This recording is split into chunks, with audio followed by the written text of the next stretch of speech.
back shining, and I'm very happy, and I'm delighted to be back at Longfellow School. I'm always glad to be here, as well as Journey House.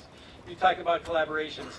Longfellow and Journey are two of the best collaborators in this entire community, and I think we should give them a round of applause.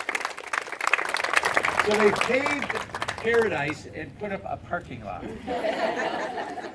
Now that means different things to different people. This was a learning experience in my family. Because to me, that originally came from a song that Joni Mitchell wrote in the 1970s, the Big Yellow Taxi. And I don't know, it was maybe a decade ago, I was in the car with my kids who were younger then. And the Counting Crows version of this song came up for a different generation. And my kids were shocked that I knew the words to their song. There was something wrong if their dad knew the words to their song. But it tells a little story of how our emphasis as a society on covering green spaces has taken its toll and has had an impact, and that's why we're here today. We're here for change. We're here to change this in a way that provides benefits that I think cut across many different sectors. Earlier this year, the city created our Green Infrastructure Plan. This is something our Office of Environmental Collaboration, again, collaboration is key, was critical too, but there were many, many partners to do this. And one of the things that we're trying to do is we're trying to make sure that we are adding enough capacity so that we can add 36 million gallons of stormwater storage by installing green infrastructure. Let's let the earth do the work, because that's what it's here for. This is the equivalent of adding 143 acres of green space throughout the city. And I don't know anybody who's going to object to 143 acres of green space throughout the city.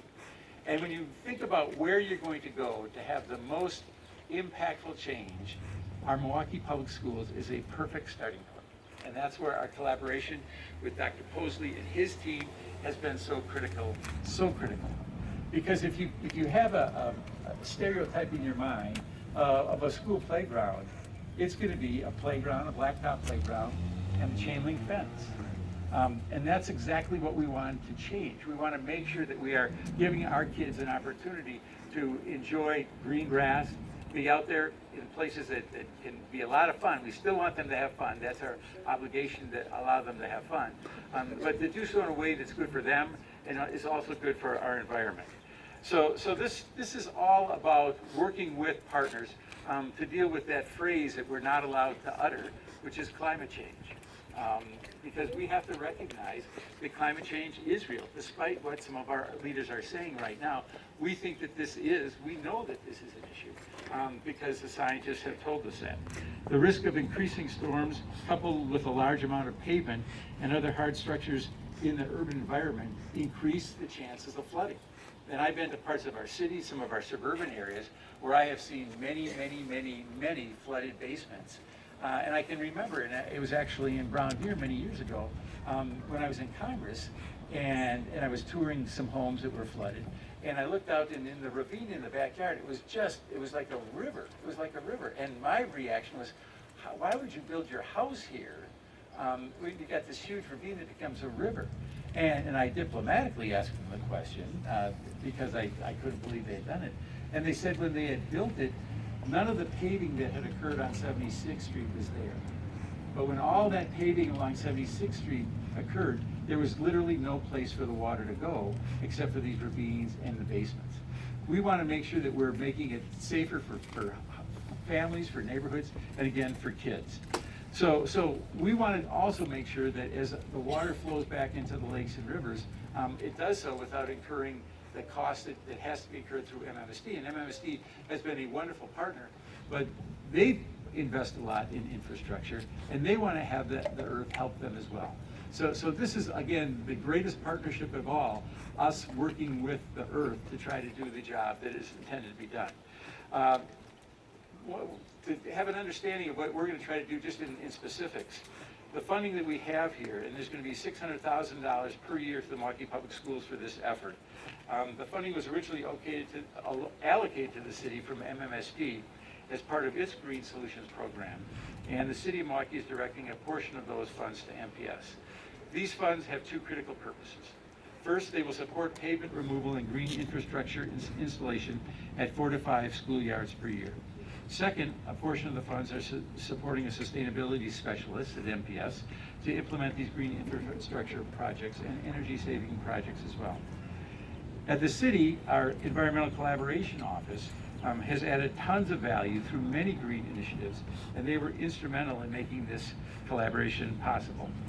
We hope that the Milwaukee Public Schools will also see the value in having dedicated staff to work on these issues as part of their core mission of delivering quality education. And I'd like to welcome Angeline to your job. Let's give her a round of applause.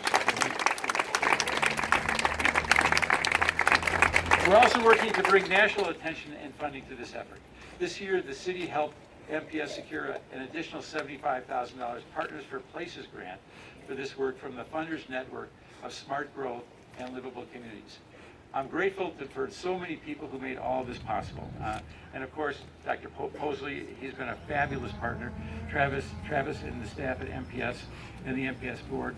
Kevin Schaefer and his team at MMSD, who you have to know how well regarded they are, not just nationally, but internationally, for all the work that they're doing. Justin Hagerty from Reflo and the Green Schools Consortium of Milwaukee. Jeff Flensky and his team in our Department of Public Works. Eric Schamberger and his team from our Environmental Collaboration Office, and Vicki Elkin from the Fund of Lake Michigan, who is always there, as well as his other partners. I urge you to take a look at the vision for a water-centric city and our green infrastructure plan at water-centric-city.org.